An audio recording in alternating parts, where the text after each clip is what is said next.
Porque se a gente, com a modernidade, a gente disse que, ok, eu vou me inventar, eu vou desenhar meu próprio caminho, talvez só algumas décadas é que a gente falou, bom, e por que que o caminho de uma mulher teria que necessariamente passar pelo caminho da maternidade?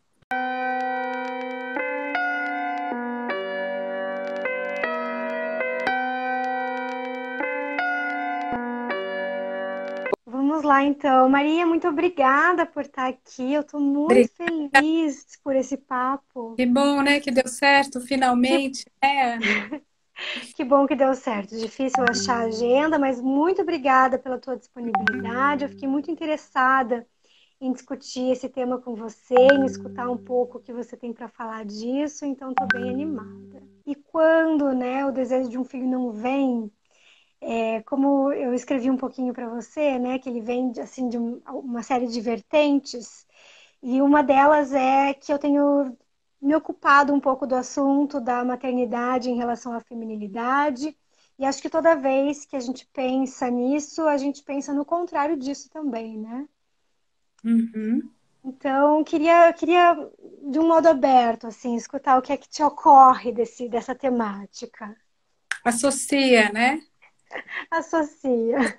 Livremente. Olha, sabe que é curioso o tempo que a gente vive, né? Porque ele é de tanta transformação, ele é tão. A gente enfim, já faz um bom tempo, já faz talvez idealmente uns séculos, com a ideia de que todos somos sujeitos por si mesmo, pelo que a gente quer, pelo que a gente deseja, não pelo núcleo, não pelo clã, não pela tradição, não necessariamente pelo aquilo que acham que a gente deveria querer, ou que acham que a gente deveria ser. E a maternidade vai no olho desse furacão, né? Porque se a gente, com a modernidade, a gente disse que, ok, eu vou me inventar, eu vou desenhar meu próprio caminho, talvez só algumas décadas é que a gente falou, bom, e por que que o caminho de uma mulher teria que necessariamente passar pelo caminho da maternidade? Talvez não. Uhum. Então, é esse o momento histórico que a gente está, né? De eventualmente separar ou de desatrelar essas coisas e até uma coisa muito ousada, a gente imaginar que poderia ter pai Sim. solteiro homossexual. Eu tenho Uhum. amigo, assim, enfim, é um cara que trabalha no direito, no judiciário, totalmente no campo, enfim, mais que simbólico, né? Prático e simbólico da lei, e fala: bom, eu sou gay, eu quero ser pai, eu tenho esse desejo de parentalidade e eu adoto dois meninos. Então, ok, Uhum. vamos nessa, né? Por que não? É, é Sim. uma, é uma história que ela. Por que que eu já abri com essa história, né? Assim, para as mães ou não mães que estão nos ouvindo agora. Para dizer, já para colocar esse novo conceito que a gente está operando no mundo, que é o de parentalidade. Uhum. Não é biológica atrelada a um útero. Não está necessariamente atrelada a ou um útero, ou um hormônio, ou uma genética só, mas também está.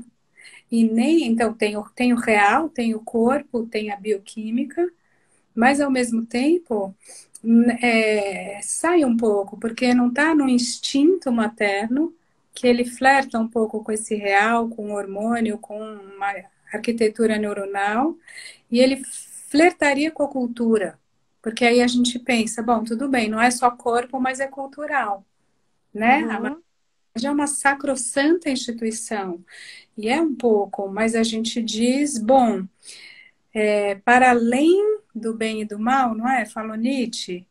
A gente está agora num domínio muito peculiar, que é esse da nossa live, para além da natureza e da cultura. A gente está num Isso é outro. maravilhoso, é muito importante, né? O para além. Então, Hum, não é desconsiderando, né? Então, não é que hum, não é disso que se trate, mas tem um hum, para além, né? hum. Para além daquilo que é meu corpo, meu hormônio, né? A mulher, querendo ou não querendo, em princípio, é uma máquina reprodutiva. O homem também é uma máquina reprodutiva. A vida nada mais é do que um maquinário todo feito com um objetivo muito estranho, que é simplesmente se replicar. A gente está vivendo agora, a gente está podendo até ter essa. A gente já teve até, né? A gente já fez uma meia, enfim, a gente já teve em Curitiba e a gente já teve no real, assim, na realidade física. Mas a gente pode Sim, no estar outro mundo. no outro mundo, mas a gente pode conversar agora porque a gente está num exemplo gritante, numa potência absoluta da vida que quer se replicar. E está vencendo, porque ela está se replicando loucamente, em Uhum, corpos emitindo isso que é um vírus. É uhum, só um código genético que tem a estratégia de se replicar e ele precisa, para isso, entrar em camas, berços confortáveis de vida. A gente é nada mais também do que um berço minimamente confortável para uma nova vida. Bem mais complexo, porque a gente precisa de uma meia semente aqui para juntar com a nossa meia semente aqui. E a mãe, ela é a meia semente e o bercinho inicial. Ela é essas duas coisas, né? Tá no hospedeiro, que por enquanto é do corpo feminino. Então, uhum. será que daqui 100 anos a gente vai ter essa conversa? Será que um dos grandes projetos da medicina, da humanidade e, sobretudo, dos homens conseguiu existir, que é fazer a vida se replicar num corpo de macho? Será que a gente vai imitar, né, cavalos marinhos e sei lá o quê, e a gente vai gestar num corpo de homem? Isso seria a vitória da individualidade. Isso é a vitória, assim, da ideia radical de sujeito singular. Cada um que banque o seu desejo, né? Que sustente. Uhum. Então, você é homem, mulher, trans, bi, pan, você está afim de gerar uma vida e de se responsabilizar por ela por um bom tempo? Manda bala, manda bala. Uhum. A gente hoje até dissocia isso da capacidade material de um corpo de gestar, porque o capitalismo propiciou isso. Você compra a barriga. Você compra a gestação, né? Chama barriga de aluguel. É uma operação de locação barra compra e venda que você faz, enfim, tem Compra a uma célula também, né? A célula sexual, a metade, a outra metade. compra, tem o banco, né? No Brasil você não pode comercializar, tem que ser de graça, mas se você compra fora, você ganha Uhum. o jeito de comprar que não é barato, você compra um livro para ver a etiquetinha, não é? Qual é a altura, no banco de sêmen, né? Então é o homem. Qual é Sim. o que nota tirou na faculdade, o que estudou, que instrumento toca ou não, como E é dos que óvulos também, né? também. Então a gente vai fazer. O capitalismo ele é um sistema incrível, maravilhoso que vai, enfim, fagocitando tudo, enfim, sem juízo de valor, né? Vai comendo as várias demandas e os vários desejos humanos e vai colocando aqui na roda. Então, a primeira distinção é essa: é um desejo, existe, e ele não é só do bicho fêmea no humano, que é um ser atravessado de linguagem, de símbolos, de imaginários, de significações e dessa coisa toda que você sabe muito bem, que é matéria do nosso trabalho. Uhum. O atravessamento abriu muito. E ele criou uma coisa interessantíssima, que é essa democratização para todos os seres de todos os gêneros e com todos os corpos, poder ser pai e mãe, né? A parentalidade é para todos, homens, mulheres, pãs. E aí você também abre essa janela que é a nossa. Ela não necessariamente precisaria estar atrelada a um corpo de fêmea. Uhum. Então, pode ser que não venha. Lidar com esse não, que é a nossa conversa, é só um pedacinho de um contexto muito mais amplo, que é espraiar esse sim para além da mítica de um corpo todo feito para reproduzir a vida como essa maternalidade específica, desenhada, né? Uhum. É Você para fala gente. uma coisa que eu acho muito, muito interessante, né? Que é isso, de que nós somos máquinas de reproduzir, as mulheres e os homens também. Mas tem essa questão com a maternidade que tem toda uma função e um peso maior, né, nessas questões da feminilidade. Se a gente lê Freud no duro, né, sem considerar uma série de coisas, é isso, né? A saída da feminilidade normal seria o tornar-se mãe. E isso tem um peso, né? Se a gente leva a coisa desse lugar, muito cruel.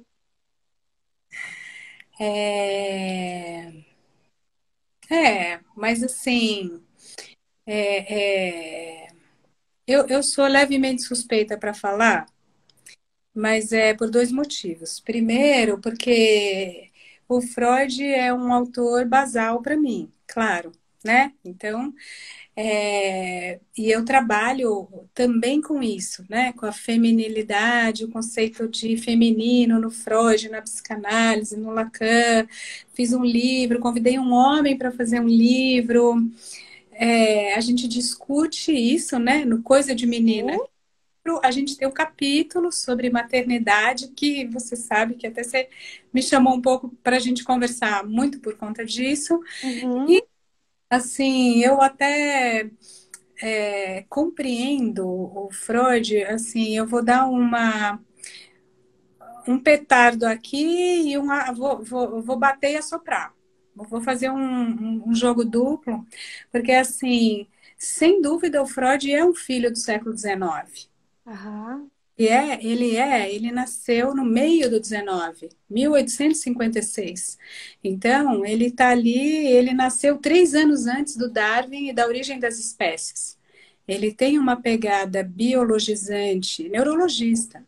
Sim. Biologia, neurologia, evolucionismo, vamos dizer, junto com o romantismo alemão, toda a cultura idealista alemã, vão formar os tripés da formação do pensamento freudiano.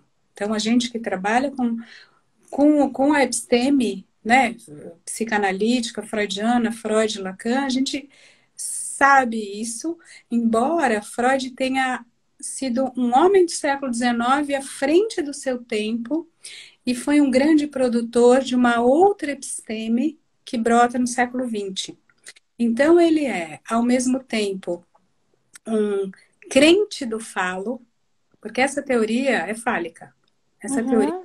quando, quando diante da angústia, no Édipo, diante da angústia de castração, a menina vê que lhe falta a saída edípica para ela, então fazer aquela clássica equação pênis, bebê.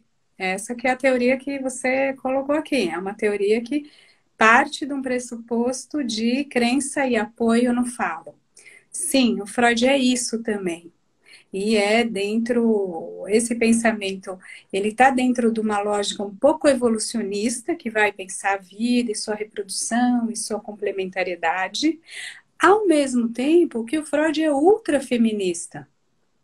Então, isso as feministas têm razão e algumas fazem essa leitura, mas acho que a gente pode sofisticar essa discussão, porque sim, o Freud fala sim, inveja do falo, e vai fazer a construção, né, o rochedo da castração, nos textos finais do Freud, né, análise Aham.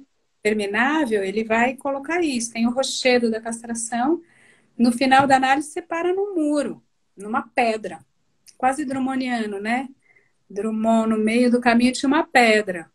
Para o homem, é a mesma angústia de castração, né? Para o homem estar tá lá nos seus protestos de falicidade, a mulher também está na inveja do falo, estaria aí. Em parte, todos nós temos esse desejo de completude. O filho, ele entraria direitinho num lugar suposto de completude. Mas o Freud, ele é muito feminista, quando ele libera o corpo da mulher para gozar. Uhum. É que ele libera, mas ele foi, olha, tava na frente, né? Tava na frente, sexualidade infantil, e você vai ali de clitóris, e vai de vagina, e vai de orgasmo, e você pode ser uma mulher desejante. E aí o que que vai caber? Aí o que que vai entrar nesse desejante? O que você quiser. O filho, ele é preenchimento puro? Ele é muito interessante. O meu depoimento humilde enfim, eu acho que eu tive a graça, não quero usar nenhum termo teológico transcendental, mas a sorte, a fortuna, a graça de estar muito, muito bem nessa relação. E, enfim, de ter várias outras graças. Mas, ao mesmo tempo, será que eu precisaria disso para viver? Não sei. Será que algum ser humano precisa necessariamente de tal ou tal ou tal elemento para viver? Isso é uma vertente muito, como dizer isso? Muito simplista. Como se a gente soubesse o que fazer com buraco, né? Então, Uhum. você tem que se realizar, você só se realiza tendo esse carro. Você precisa deste diamante, você tem que conhecer este lugar, você tem que ter este filho, você tem que ter esta mulher maravilhosa. Escuta, fazer o vazio, fazer a falta e colocar um objeto que preenche, gente, isso é mito ou é capitalismo? Não, não, né? E a gente está tentando escapar de um, escapar de outro, não é? A gente está tentando deixar o vazio, Sim. sustentar a falta e falar, bom, porque sem dúvida, e agora, enfim, outra coisa importante aqui é assim, o cálculo quase, eu vou usar uma palavra assim, no melhor do termo, né? Utilitarista do custo e benefício de cada escolha. Porque é isso a gente pensa, né? A gente não pode escapar dessa discussão quando a gente pensa, vou ter ou não vou ter filho. Por quê? Porque toda a nossa vida, ela é marcada pela matriz utilitarista que penetrou na nossa vivência. Isso é século XVII, isso é século XVIII, isso é Bentham. A gente saiu, e que bom que a gente saiu da ideia de bem supremo, né? A ideia de que haveria um bem platônico, né? Platão, a ideia de um bem, e que a maternidade seria o bem supremo para a mulher. O que que Eu utilitar? tenho dúvida se a gente saiu disso. Não, a gente saiu da ideia de um bem supremo a priori. Como conceito, a modernidade inventou a ideia de que não haveria um bem supremo e de Uhum. que a cada um sujeito poder escolher a partir do seu próprio caminho, a sua trajetória, a sua história de vida, quais seriam, vamos dizer, como é que ele vai fazer um cálculo estratégico para aquilo que ele deseja? Isso é uma vertente possível do desejo, é o cálculo utilitário do desejo, que a gente faz o tempo inteiro. Muda de emprego ou não? Sim. Caso com esse homem ou com aquele? Vou ter um filho ou não? Peraí, eu amo minha liberdade. Não, mas eu vou me atrelar, mas eu quero muito viajar. Não, mas e esse dinheiro que eu vou investir aqui? Mas será que eu não vou me arrepender? Será que eu não estou perdendo alguma coisa muito importante? Será que eu estou recusando? Será que eu estou recalcando? Qual a minha relação com a minha mãe, com a minha avó, com a minha bisavó?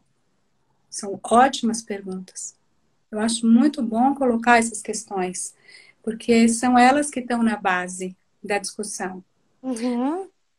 Só que o problema do cálculo utilitário para fazer a ação do sujeito, que é uma conquista da modernidade, que ele pode recusar o bem supremo, que normalmente é da tradição, é do clã, é uma lógica de massa. O problema disso é que ele se perde. Por isso que o Lacan vai chamar Antígona para a roda. A Antígona tem o desejo radical. Isso é a morte. Então, fuck off. Em bom português aqui, tanto faz se eu vou morrer ou viver. Tanto faz se eu vou pagar muito caro. O desejo radical, a visceralidade do desejo é essa. Então, eu vou até o fim. Uhum. Bom, como é que a gente, um sujeito moderno muito utilitário, que tem um desejo mediano, fazer uma provocação aqui, um desejo medíocre, que a gente vai se colocando num lugar de, ah, tá, quero, na verdade eu quero muito isso, mas ai, vai dar muito trabalho, é muito arriscado, não tem garantia, minha relação com a arte, eu queria pintar, não, mas eu também, sou bom aluno, deixa eu fazer direito e conseguir um bom emprego. Deixa eu conseguir dinheiro. Não, eu tenho, talvez, sou meio gay, mas não vai dar. Muito complicado. No entanto, o desejo insiste. O desejo insiste.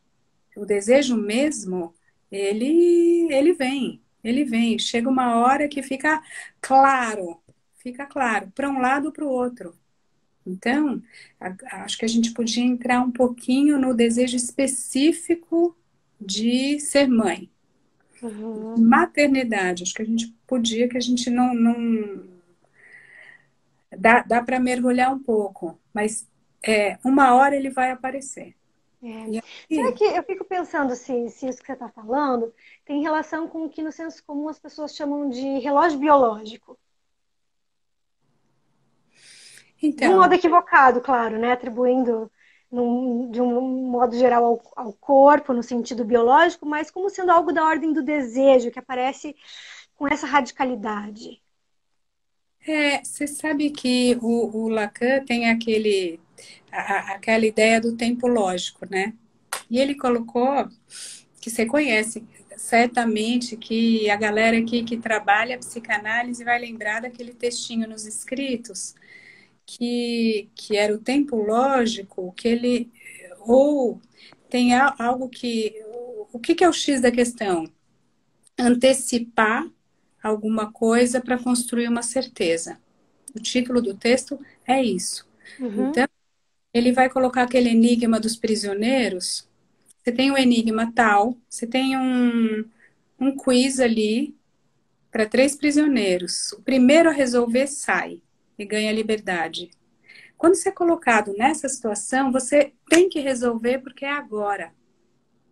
Então, muito do tempo lógico, até que a gente trabalha com o corte da sessão, é toda uma estratégia de manejo clínico para precipitar algo de uma decisão e de uma aproximação com esse lugar desejante.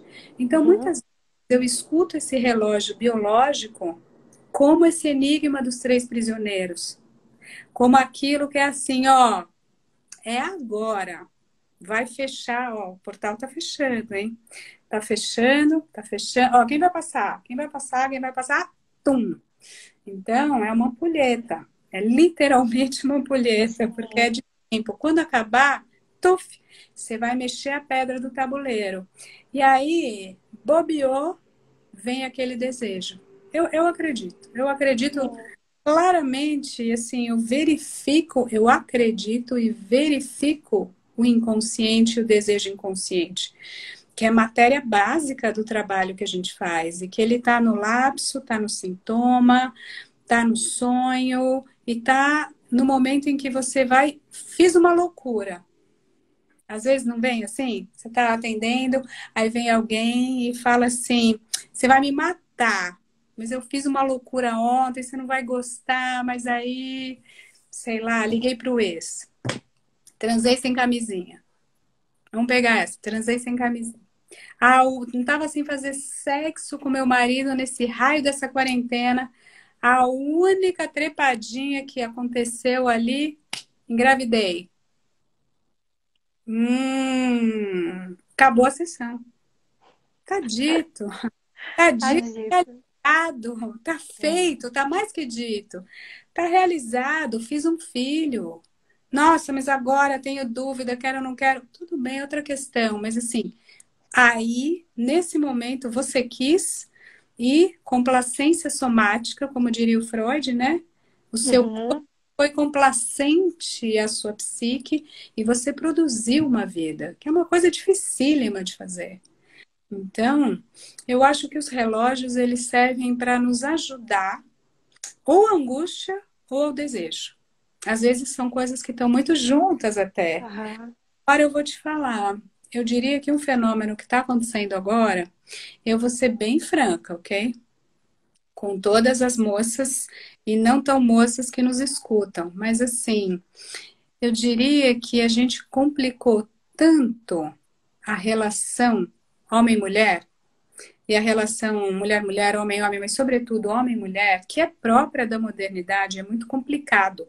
É bem mais complicado agora você casar e se manter casado do que já foi há 5, 10 séculos. Porque deixa o cara lá, deixa você aqui, cada um dá um dote, fica aqui, não precisa amar, não precisa ter desejos eróticos, não precisa nem conversar, não precisa quase nada. Precisa mais ou menos.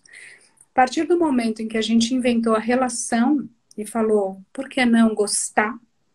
Por que não amar aquele com quem você vive e faz uma família, né?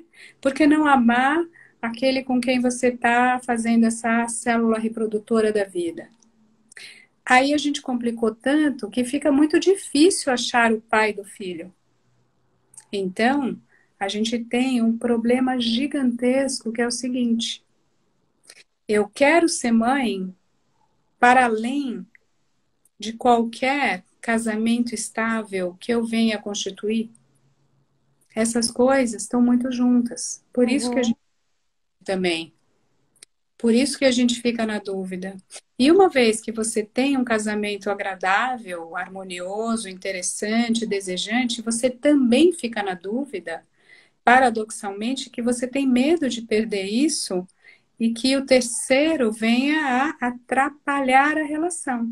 São duas narrativas muito comuns que a gente escuta. Então, podemos falar de cada uma delas. Já vamos falar que a gente ainda tem 5 minutinhos.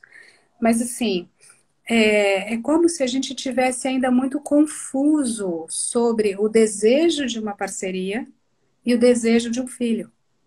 São, claro, eu concordo que são coisas sobrepostas, mas eu diria, são um pouco sobrepostas, menos do que a gente imagina. É, Elas fazem porque uma intersecção, não são a mesma coisa. Mas e a essa intersecção é justamente a denúncia, né, dessa inexistência da relação sexual. porque a relação, né, que faz a proporção, né, o rapport, como diria o Lacan, né, il n'y a pas le rapport sexuel, não tem a relação no sentido da proporção clara e que fechou, pronto, deu, agora eu te amo, então, agora nós formamos agora nós faremos o nosso filho sagrado aqui.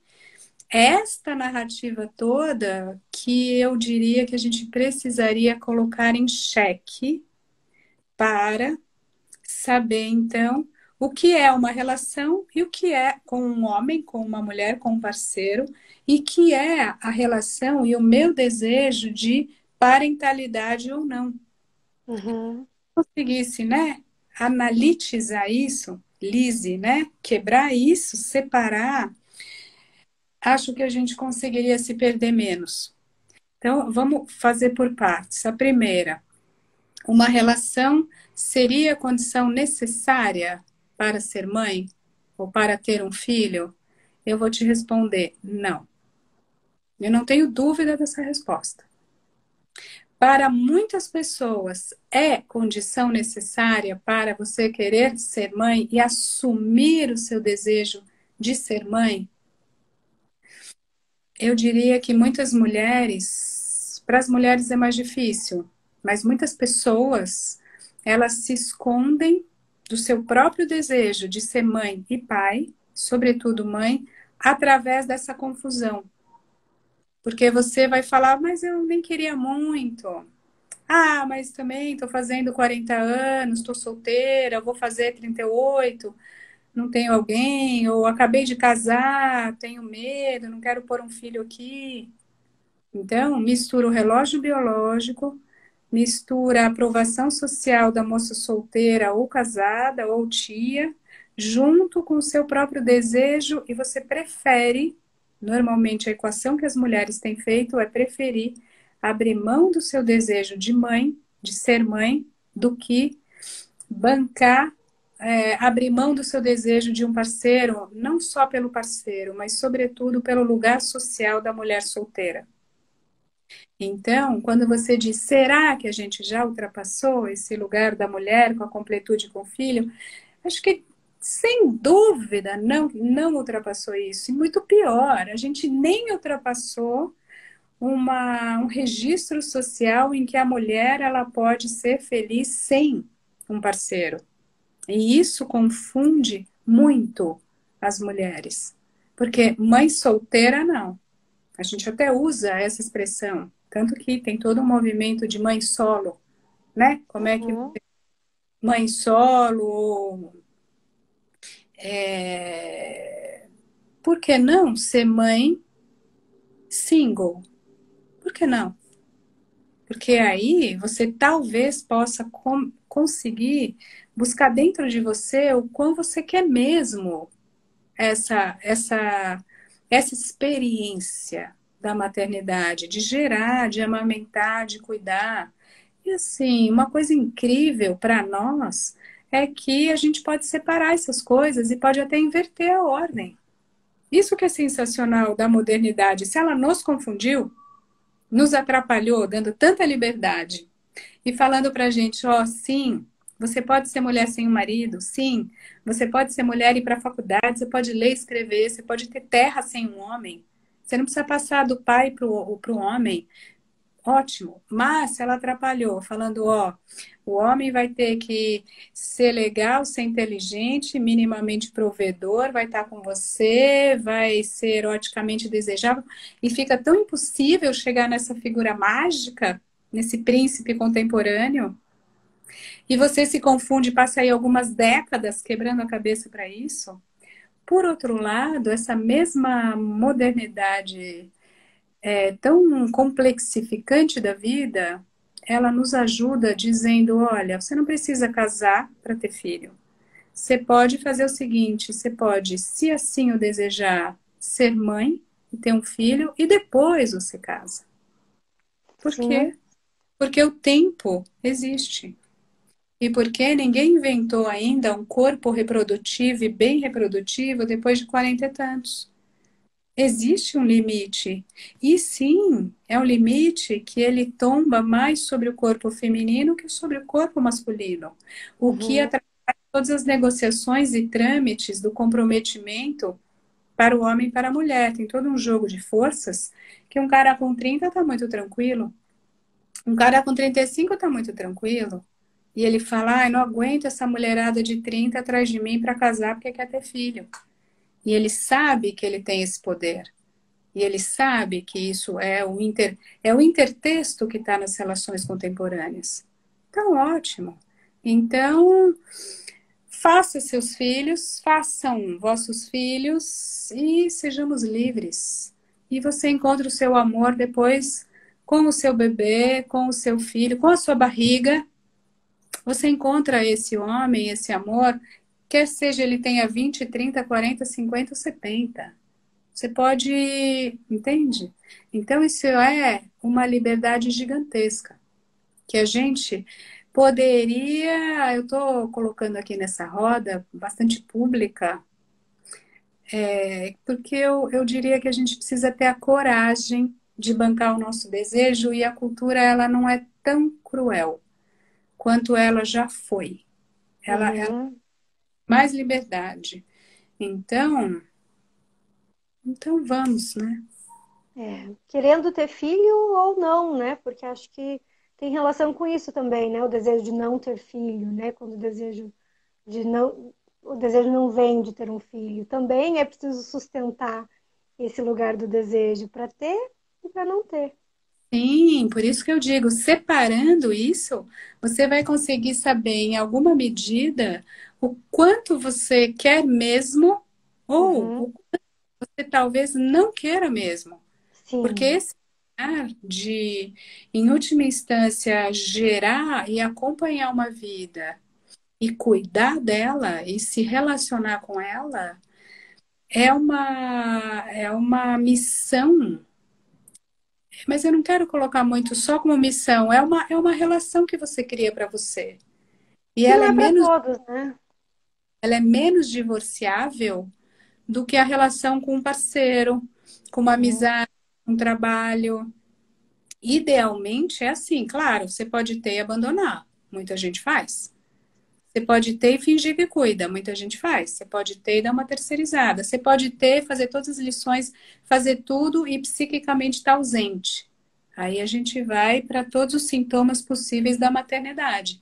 Você não está ali, ó, pá, pá, na relação com o outro, né? Você não está inteiro, você não tá em presença. Você não está profundamente colocado aqui junto com o outro, que é um outro muito o início, o puerpério é enlouquecimento, né? O Winnicott não diz, você tem que ter uma regressão para uma coisa um pouco louca. Ele diz Uhum. preocupação materna primária, mas é uma espécie de aspas, uma desestruturação, uma não integração, para ser mais precisa, é uma não integração do eu, para você se comunicar com aquele ser. É muito louco. Sem conseguir Sim. lavar o cabelo, sem conseguir, né, comer direito, e ao mesmo tempo aquela fábrica, aquele leite derramando. É uma coisa muito maluca.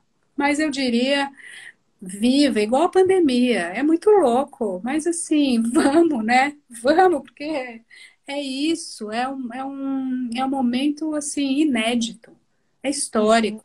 Então, vamos viver.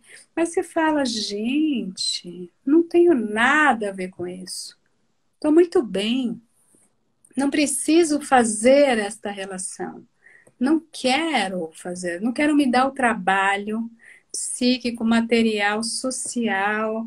Não há, eu tenho um viés depressivo, acho que o mundo não vai dar em nada, porque esse é um argumento muito comum, né? Como botar Aham. filho neste mundo tão louco? Eu Sim. tenho um viés melancólico, eu tenho um viés catastrofista, ou eu tenho um viés super esperançoso, vamos crescer e multiplicai-vos. Eu vou te falar, qualquer motivo radical da ação, em última instância, é uma fantasia muito louca e muito inconsciente. Qualquer móvel da ação é sempre uma construção, em última instância, um pouco imaginária. Então, Uhum. fazer uma familhinha doriana, hétero, com filhinho, cachorrinho, continha para pagar e tal, ótimo. É uma fantasia. Manda bala. Fazer um casal amoroso, apaixonado, livre, sem filhos ali, nós dois, que fofo, ótimo, manda bala. Ter um filho e seguir com ele, você o filho, contra tudo e contra todos, ótimo. Ser homem, ter filhos, adotar, ter um seu adotado, ótimo. É assim, saiba qual é a sua fantasia primordial, o que que encaixa para você como essa missão, como aquilo que é um míssil, como aquilo que é um foguete para você, aquilo que você fala, nossa, eu acho uma viagem você vê um ser humano desabrochando e entrando naquela coisa de e aprendendo a decifrar o mundo. Eu acho uma viagem isso, não acho chato. Eu não acho que me custa tempo, sobretudo, me custa dinheiro. Mas assim, tempo e dinheiro a gente arruma, não é? Nunca foi desculpa para você não fazer análise. Também não vai ser desculpa para você não ter um filho. Agora, enfim, você não precisa fazer tudo que estão falando para você fazer, salvo ficar em casa. Isso por enquanto seria bom, né? Não é assim? Então vamos, né? Então Então vamos. vamos. Maria, muito obrigada pela sua disponibilidade, pelas suas palavras, pela contribuição por aqui. Sigo te acompanhando, aprendendo muito com você. Ah, obrigada. Vamos trocando aí. Vamos lá, então, sustentando a fantasia primordial. Um beijo para você, beijo para todo mundo. É, tchau, Tchau, tchau. tchau.